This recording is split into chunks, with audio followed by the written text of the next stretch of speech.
Hello दोस्तों, स्वागत है हमारा YouTube channel sure success exam में।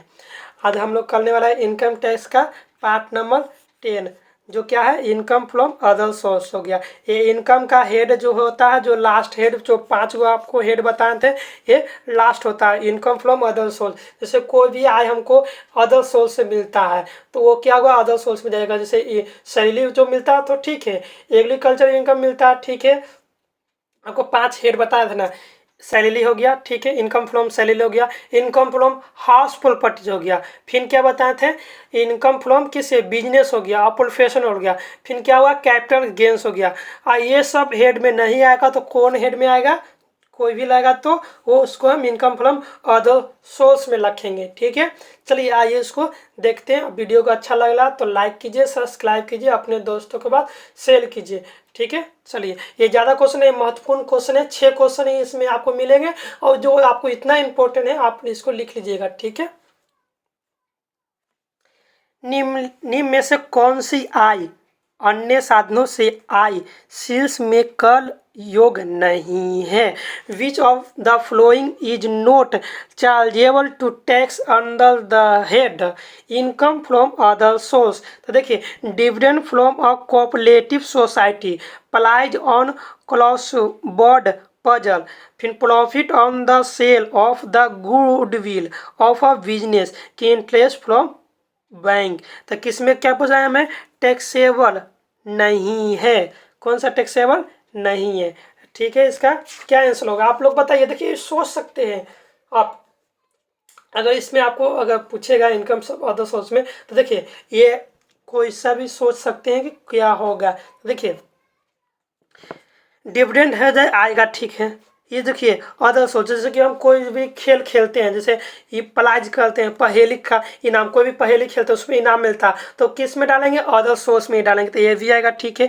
इंटरेस्ट फ्रॉम बैंक, ये भी हो गया, बैंक से हमको इंटरेस्ट मिल रहा है तो ये क्या होगा, इंटरेस्ट कभी कभी नहीं मिलता है, जैसे एफडी कर लिए तो वो मिल गया तो ये अदर सोर्स में होता है। लेकिन देखिए व्यापार की ख्याति बेचने पर लाभांश, तो इसका क्या होगा, ऑप्शन सी नंबर होगा। ये क्या होगा, ये टैक्सेबल नहीं है, कलयुग नहीं होगा। ठीक है, इस पर चार्जेबल नहीं है। देखिए एक व्यक्ति को 60,000 पारिवारिक पेंशन के प्राप्त हुए, ठीक है, मानक कटौती कितनी मिलेगी। देखिए जो मानक का स्टैंडर्ड डिडक्शन होगा पेंशन पर कितना मिलेगा। देखिए आप पेंशन के लिए आप रूल्स आप लिखिए, नियम लिखिए, क्या होता है पेंशन के लिए जो इनकम होता है, ठीक है, इनकम का कितना होगा, पेंशन जो होता है इनकम, देखिए पेंशन का कितना होगा, एक बटा थर्ड, 1/3 लेता है, 1/3 और 15,000, 1/3 और 15,000, दोनों में से जो कम होगा वो क्या होगा, कटौती होगा। तो देखिए इसका 60,000 का 1/3 करेंगे तो कितना हो जाएगा, 20,000।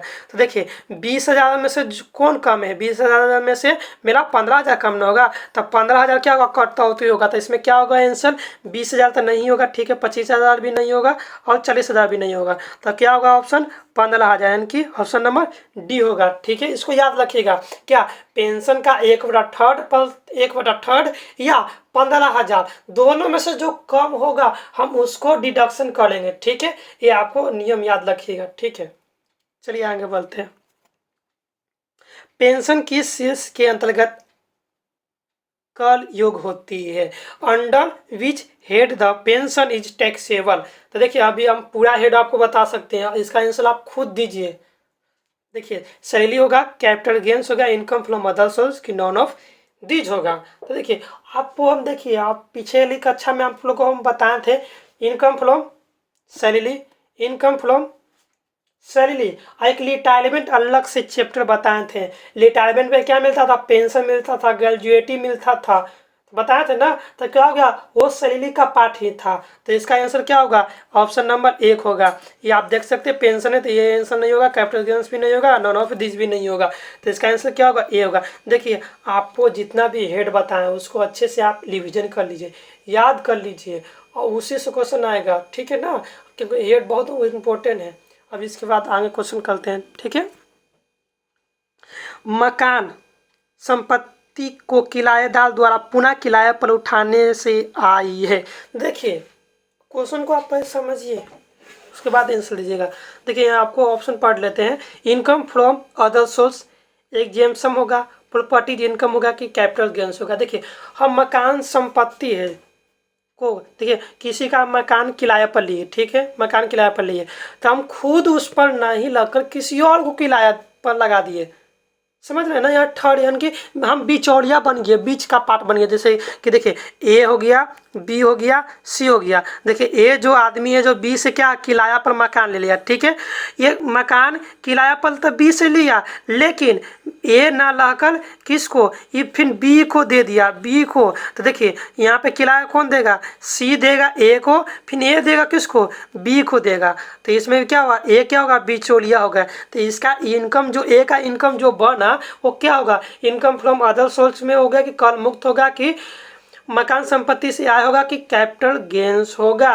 तो आप लोग बताइए, सोचिए अब ये क्या होगा, अदर सोर्स से हमको न मिल रहा है इनकम, तो क्या होगा इसका फोर्थ का नंबर क्या होगा, फोर्थ का इसका ए ऑप्शन होगा। ठीक है, देखिए समझ में आ गया ना आपको। एक सांसद का वेतन किस शीर्ष में कर योग्य है।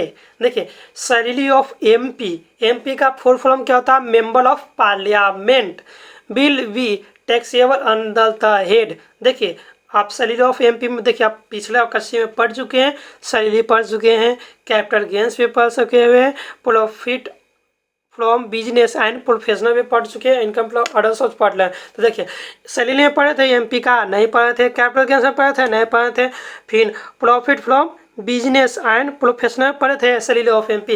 देखिए सैलरी ऑफ एमपी का जो सैलरी होता है वो क्या होगा, अदर सोर्स होता है। 5 का क्या होगा, डी ऑप्शन होगा, इनकम फ्रॉम अदर सोर्स होता है। ठीक है,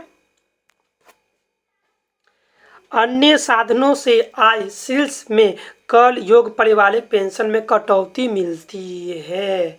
तो देखिए अभी हम पेंशन का नियम बताए थे ना, उसी का क्वेश्चन पूछ दिया है। उसमें क्या पूछते थे, कहा था कि कितना कटौती और स्टैंडर्ड कटौती होता है, इसमें पूछा कि कितना डिडक्शन होता है, उसका लूज पूछा, पेंशन का 1/3। तो देखिए आप लूज अच्छा से याद कीजिएगा। देखिए आप क्वेश्चन को अच्छा से पढ़िए और अच्छे से इसको कैटल कीजिए, ठीक है ना, क्योंकि ऑप्शन ऐसा लगेगा कि आप जल्दी जल्दी में गलती कीजिएगा। पेंशन का 1/3, कोई बच्चा पेंशन का 1/3 देख कर अब आगे बढ़ जाएगा, लेकिन नहीं, ऐसा नहीं करना, हमको ऑप्शन को अच्छे से पढ़ना। पेंशन की 1/3, ठीक है, ये तो था।